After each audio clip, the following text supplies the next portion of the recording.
You're listening to the AfterBuzz TV Network, now the largest new media platform on the web, and your #1 source for after-show entertainment. Very good, Dean Johnson.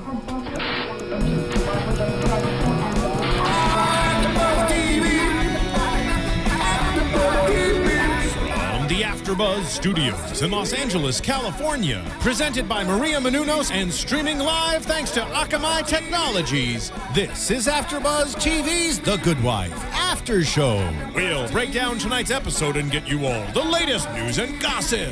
And now, another post-game wrap-up show for your favorite TV show. It's AfterBuzz TV's The Good Wife After Show.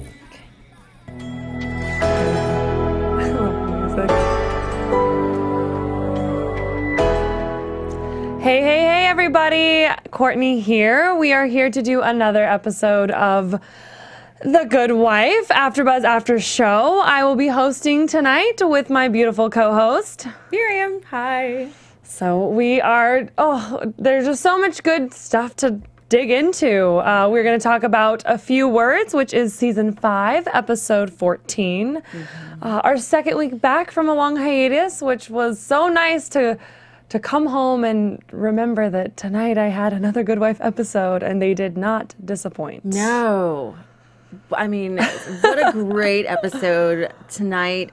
Lots of flashbacks back to why we're here doing The Good Wife, how far Alicia's come over the years, over the seasons, and a lot of reflecting on a lot of Alicia and Will's parts. Yes, and it was fun to see throughout the whole episode, to see their different perspectives. Yeah. You know, and these are things that they don't know about each other from the same situation or the same, I guess, encounter, because I don't think either of them have ever talked about the things we got to see in the flashbacks tonight. But I just want to shout out to the way that this episode opened, and I feel like last week's opened really well too, but I loved that opening shot where it came down over her head, and you just see her pacing in the hotel room for the speech, because I don't know, I feel like that's more of something that they would do in a movie. I don't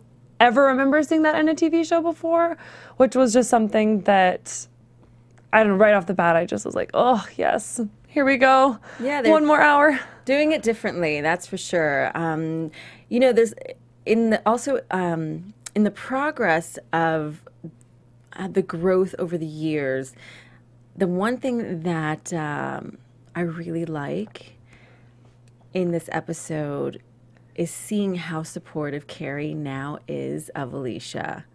Oh my gosh, yes. And it's so sweet. I totally have a crush on Carrie. Oh, yes. How can you not love Florrick-Agos, everybody? I've always had a crush on him, but my crush grows with every episode. I mean, it used to be more on Will, but as he got meaner and meaner towards Alicia, now it's totally on Carrie.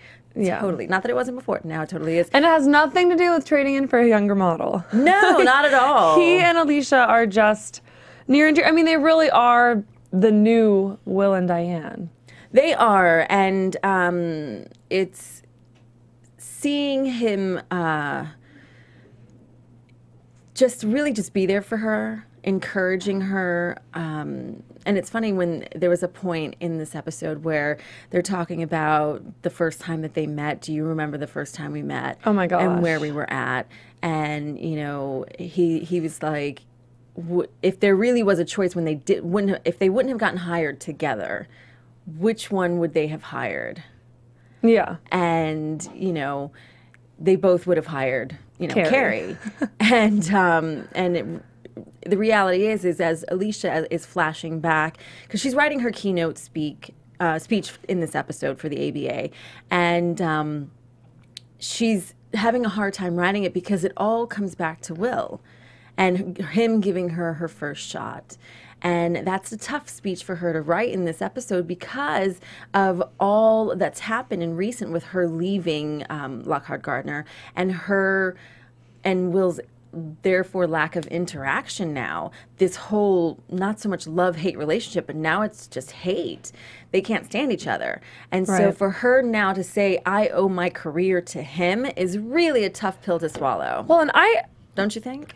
Definitely. I don't think that she hates him. I think she hates his reaction to the situation, because for her it had nothing to do with him, and I don't think it had to do with getting away from him. I think, like she talks about later in the episode, you know, she wants to control her fate. You know, this was her way of getting what she wanted and not having to wait on the partners or anybody else to make decisions that she agreed with, and to not have to necessarily fight to make decisions that she wanted to fight for or agree with.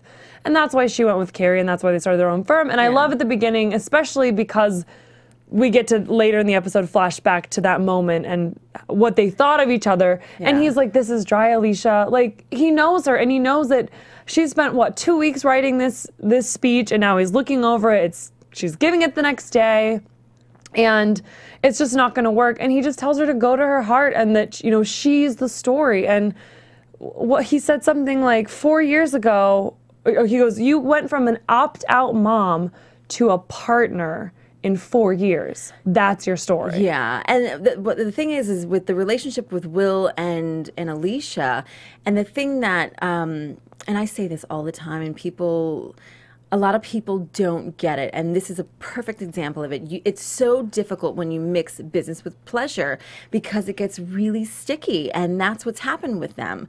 You know, it's not personal, it's business. And with her leaving Lockhart-Gardner, it was business. It was a business decision for her to go on her own. And with her writing this speech, she is supposed to put out there how much she's grown as an individual, despite all the obstacles that she's had to overcome. And she's overcome a lot. I mean, her husband went out there and was, you know, this public figure who really disgraced her. Here she was, this great stay-at-home mom, you know, who lived, you know, by the guidelines of what society expected from her. I mean, she was the perfect political wife. Exactly.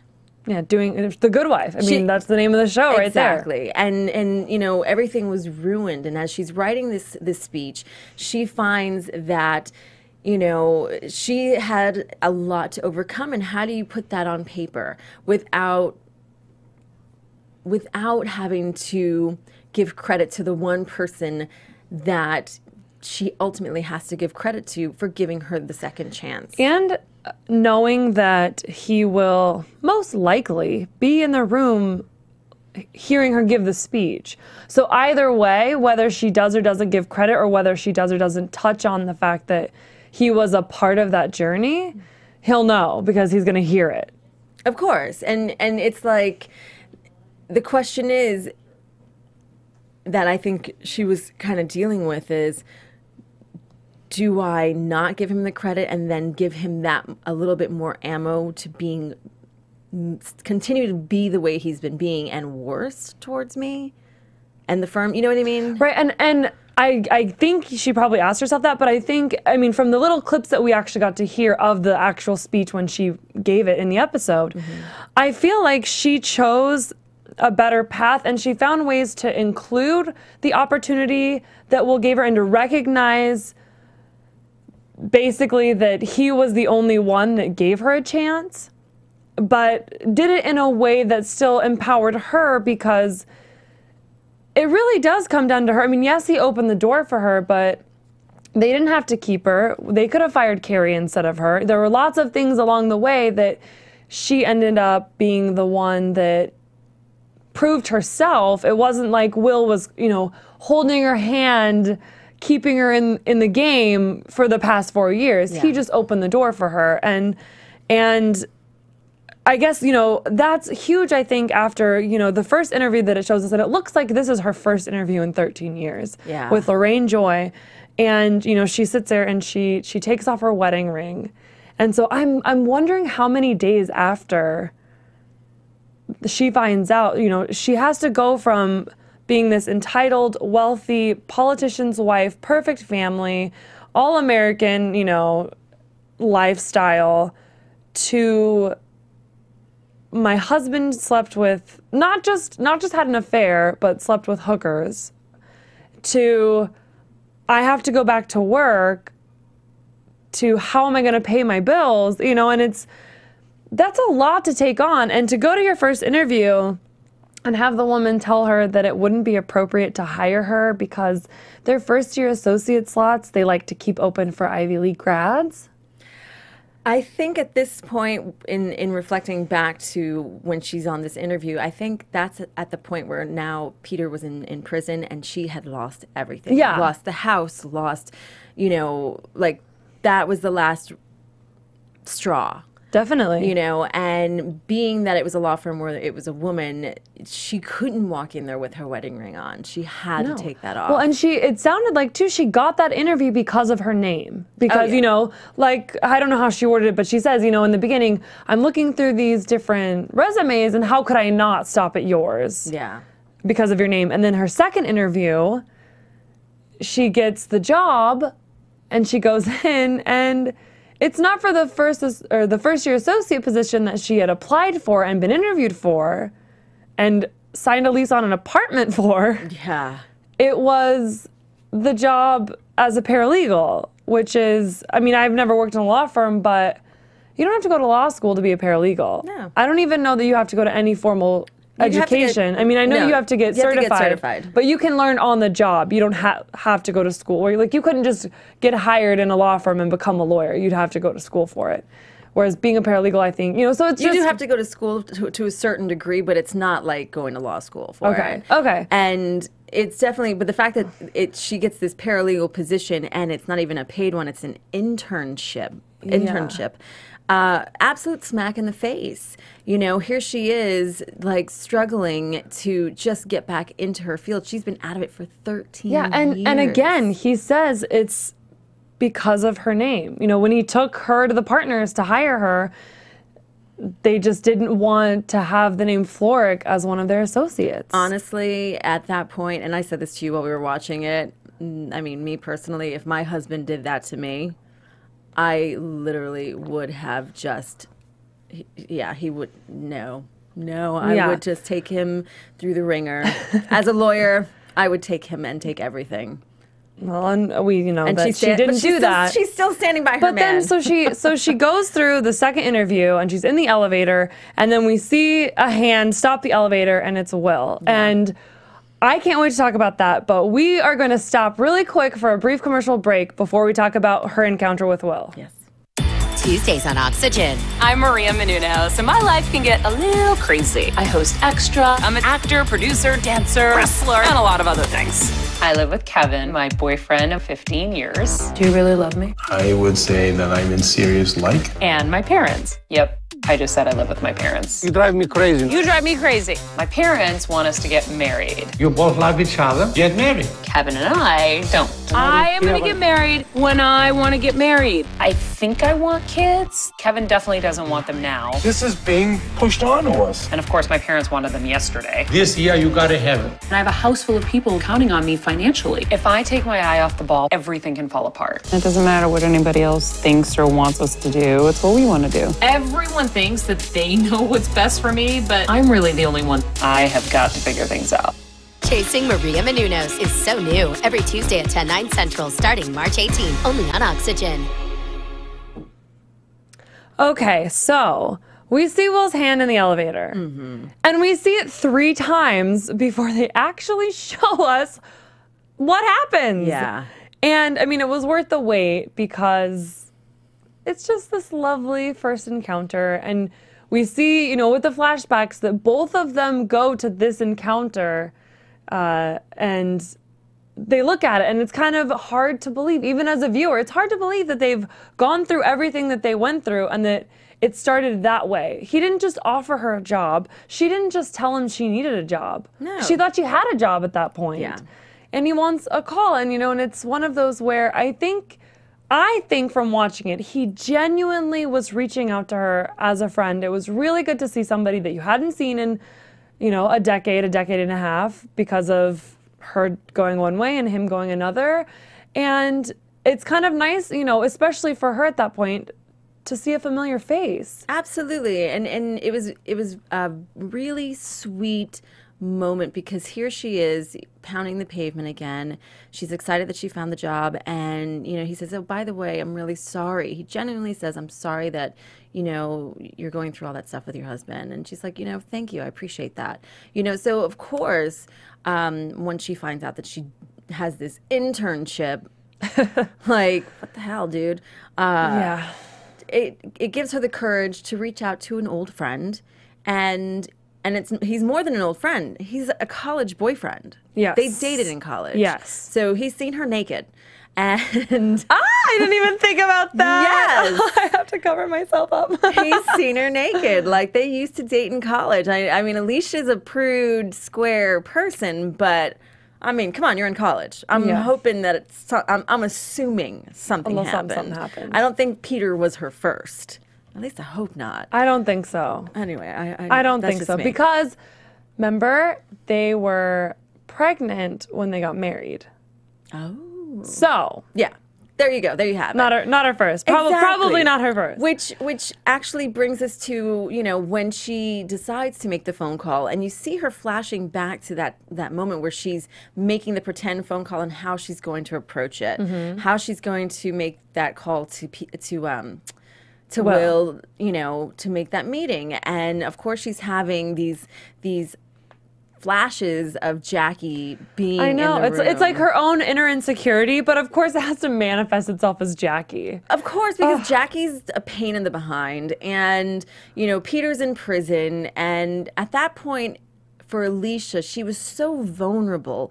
13 years being a loyal, really goody two-shoes wife, and you can see that with how they created her character back then, flashed 4 years ago, of how wholesome and thin-skinned she was. Like, now she's got such thick skin and she's so tough. She doesn't put up with a lot, and you see that with her interactions with even the public Nelson Dubeck. Yeah, the Nelson Dubeck guy, and just how she's dealing with Will now versus how she dealt with him back then.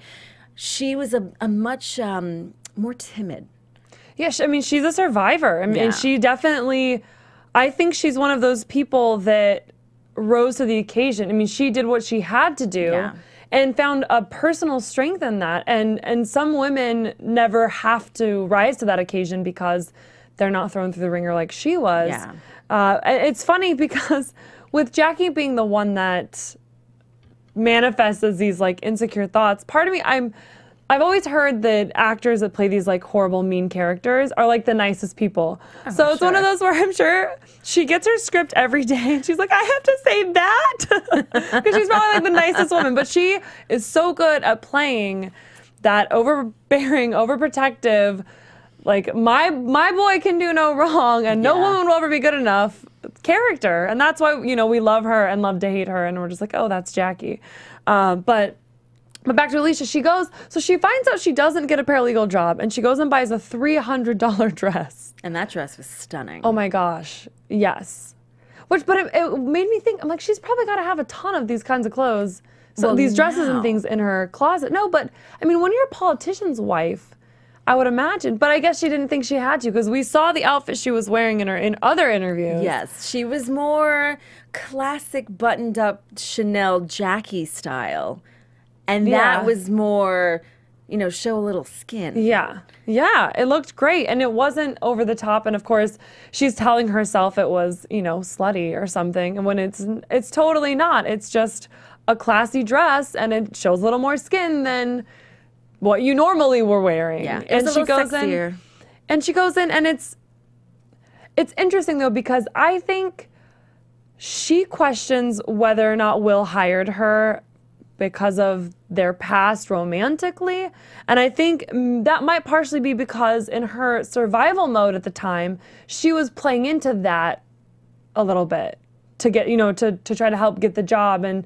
And from what Will said, I really don't think, again, like, I think he was being a friend. I don't think that those feelings were still or back until she was already working there. Okay, so this is my question to you, because Will at a point goes and has Kalinda go do some background research.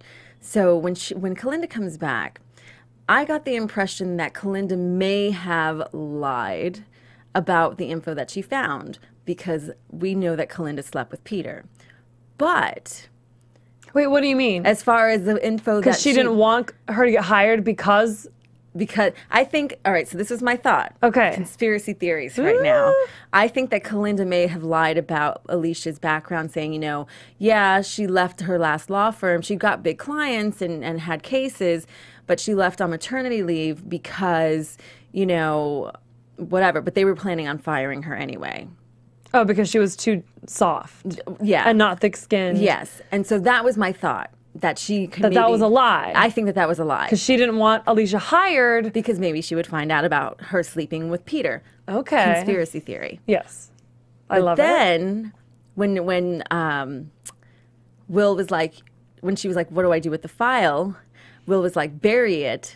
Mm-hmm. He still hired her anyway, knowing that she may be not that great of a lawyer. Right, because he didn't know that Kalinda was lying. If in fact she was. True. Right. Do you think that's a possibility? And so I think... Well, that Kalinda lied? That Kalinda lied? You know, I do think it's a possibility. I'm not sure that she would lie to, I guess, to Will or she does in a to job Carrie. setting. That's true, though. She does to Carrie all the time. But Carrie's not, writing her paycheck. Yeah, but she was doing the governor. She was doing Peter Florrick. And Peter Florrick changed her name. Kalinda's not even her real name. That's true. That's true. They needed her out, and they needed Kalinda it taken care of. Scandalous. Love her. Scandalous. Oh, yeah. Full of mystery. Well, that raises a good point. I'm not sure. But either way, I still don't think Will hired her or pushed to hire her because of a romantic or sexual agenda. I genuinely think it was out of friendship. And I think Alicia gets those insecure thoughts and that Jackie manifests herself because she went hoping to get a job and was using her womanly ways. Yeah, but even Diane questioned it. When he went to Diane and he's like, yeah, you know, Alicia Florrick. Yeah, and he was pushing for the board already voted. Yeah, and she was like, she's all over the papers. Like, it's not a good idea. I still think it was out of friendship. I really do. And I think that the romantic side came back later. Oh, that's for sure.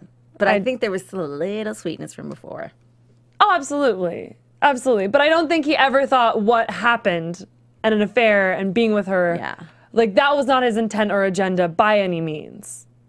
At all. You know? Yeah. I think Alicia's insecurity for being hired because of a crush, I don't think that's why she was hired. I think she worries that that's why she was hired. And she shouldn't be.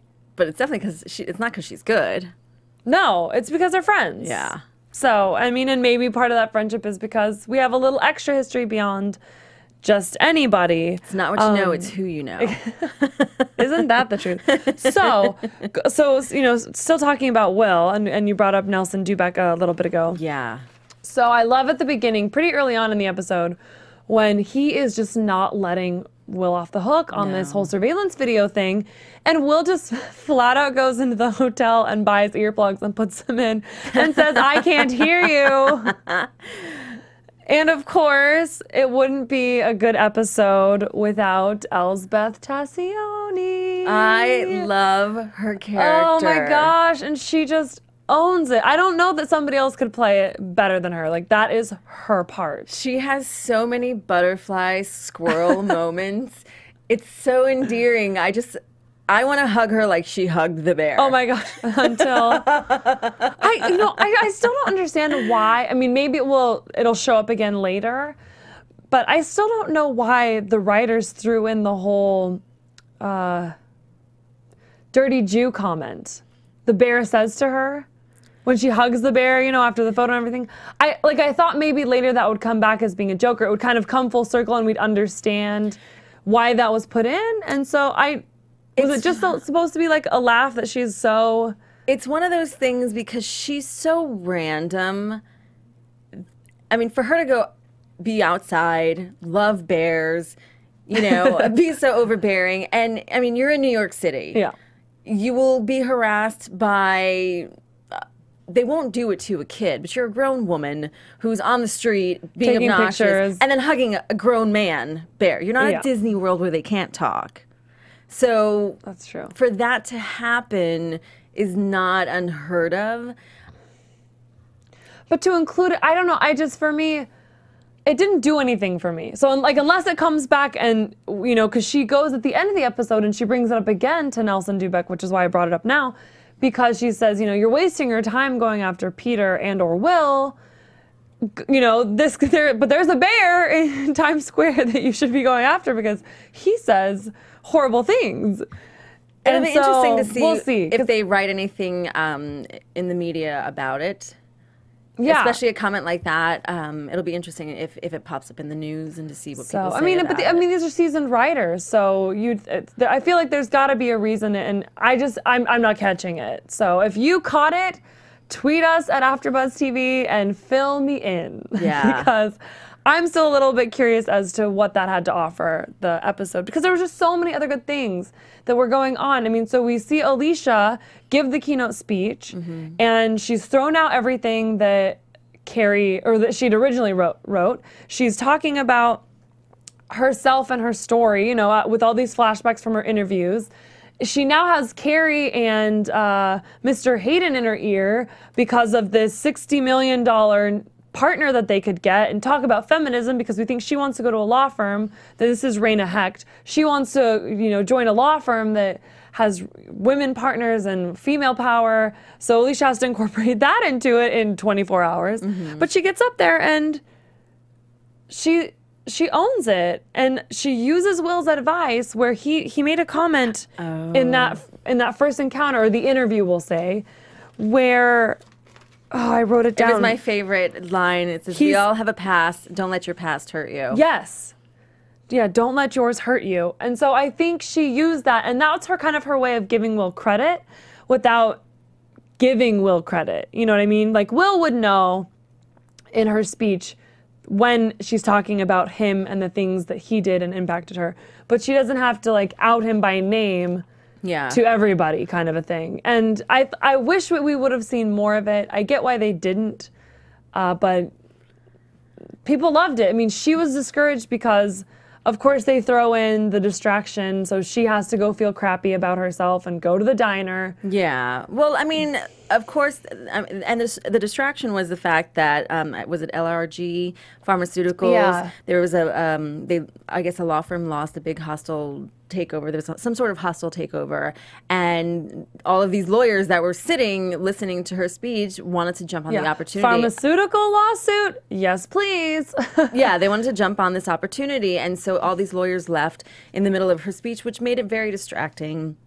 And she had no idea why. If she knew why, I think she would have been fine with it. Or she would have been, excuse me, I got to make a phone call. Exactly. She probably would have Carrie. Can you get on that while I finish my speech, please? Thank you. But she was really thrown off. But again, with the scene to come after, with her and Will in the diner, or her in the diner alone, and then, of course, the only table in the whole place. Just so happens to be next to her. How awkward. But I loved that encounter, actually, at the end with her and Will. I love how they're still sort of friends. It reminded me of the phone call when they were really butting heads, and Will had taken away her cell phone in case it had any client or company, intel on it, and Grace calls. And so at some point, Will and Alicia were talking, and he's like, "Oh yeah, and you need to call Grace back." There's still just that little, no matter how much they're at odds with each other or hating or disliking or, whatever the words they want to use are, that there's still a little sense of that camaraderie because of the sweet spot or the history that they have. History just does something. You can't ignore when you have such a connection and past with somebody, be it platonic, friendship, marriage, romantic, any type of relationship with history. Well, the thing is that if Peter wasn't in the picture, if she wasn't such a good wife. No, if she hadn't gotten pregnant with Peter's baby. Who aside from that knows? Who knows aside from that, though? I'm talking in present day. If she made a choice to not stand by Peter and this whole governor, him becoming governor, if Peter decided to end his political career, I think that she would leave him and be with Will.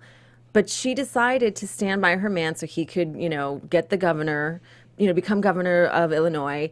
And that is why we're here today. And this is why, there's this whole animosity between her and Will, and if it was any different, they'd be together.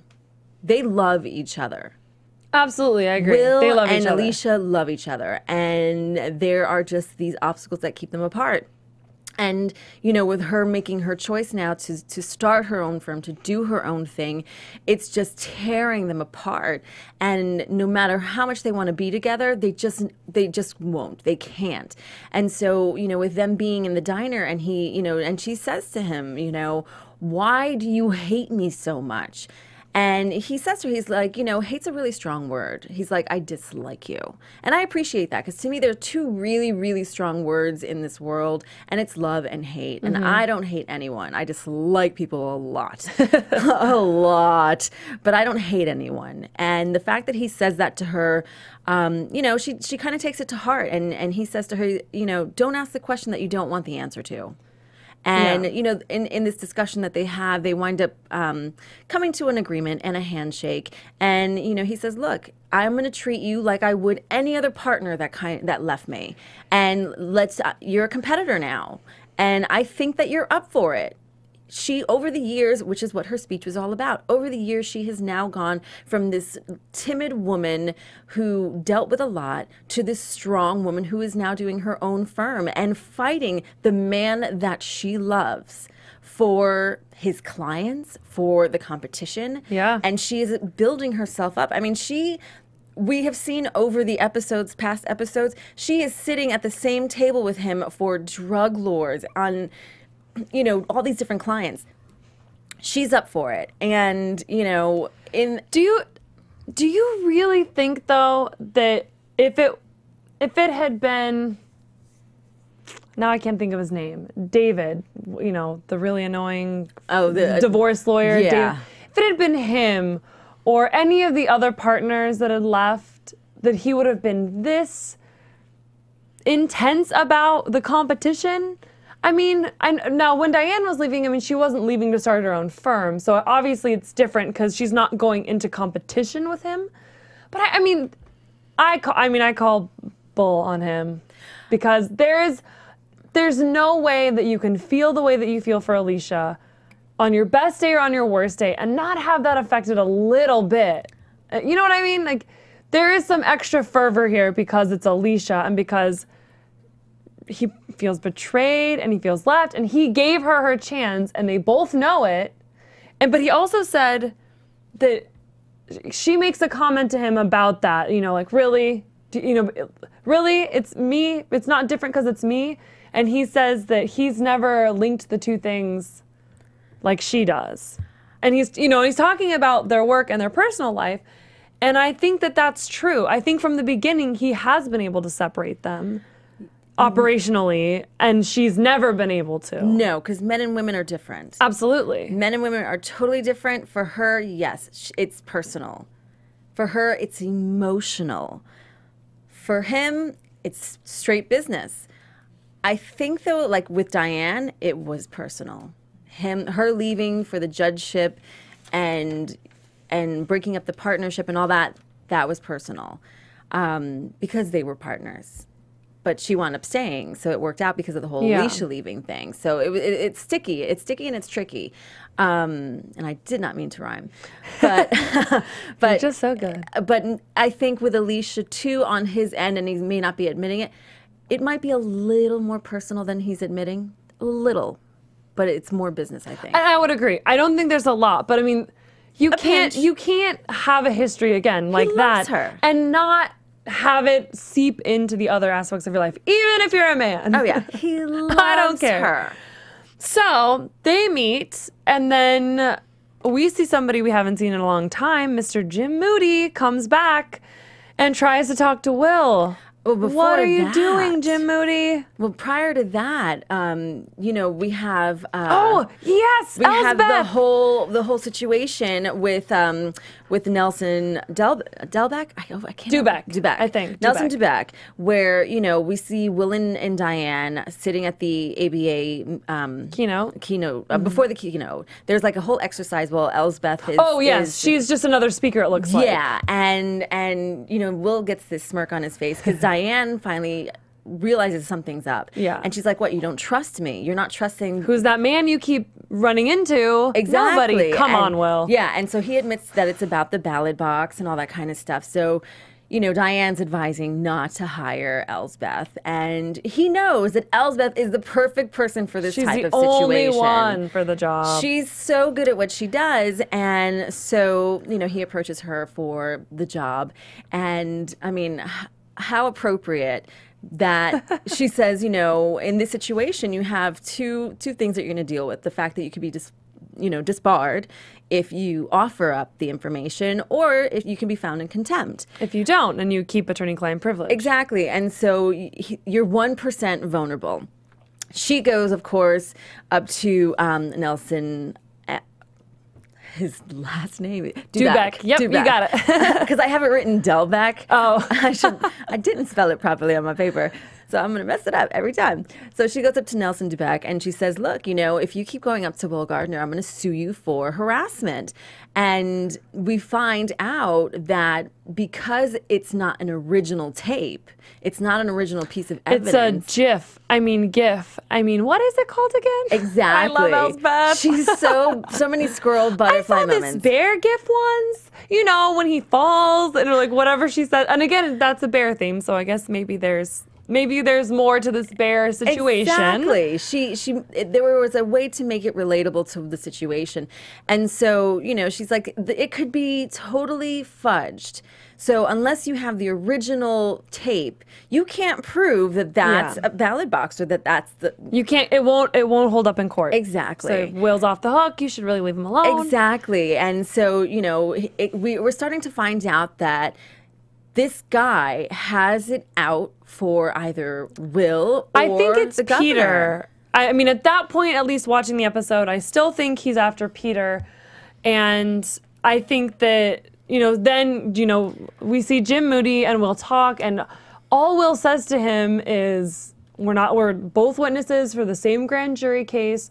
It is illegal for us to be talking to each other. And he walks away, and Jim follows, and he basically repeats it and says, get out of here. And he goes away again, but Nelson Dubeck gets that stupid surveillance tape, and it's an original. And it's so interesting because it makes you think about cases, and it's not what it seems. They're not talking about the case. He's telling them we're not allowed to talk about the case. Yeah, stop following me. Yes. And unfortunately, in a situation like that, there's no audio. Right. Because it's hotel surveillance.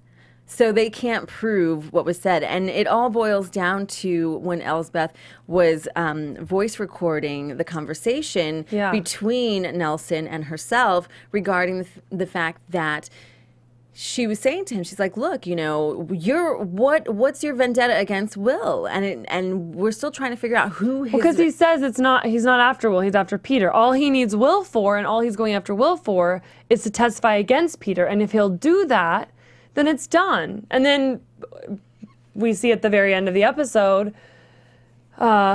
Elsbeth and Will, it looks like almost in that van again. Him in the creepy Marilyn van. had to go into. But that it's, you know, Nelson takes them in there and he shows them now the surveillance tape of Jim and Will talking. Yeah. And he basically, you know, is kind of like hook, line, and sinker. You have 48 hours, I think he says. 48 hours to testify, or to agree to testify against Peter, or pretty much he's screwed. You're screwed, yeah. I mean, and so I'm so excited to see what happens with that. But then we see in the I can't even think about it. Previews, yes, for next week. Okay, well, let's get into predictions then. Your AfterBuzz TV predictions. Getting too excited. Okay, so we see in the little clip that they gave us for next week that next he goes to Alicia. And she's calling her out on them being lovers, Will and Alicia being lovers. And Alicia says, I've been at this for 5 years, and I've learned that when an investigator comes at me or comes at a case with something personal, it's because they're struggling. There is no case.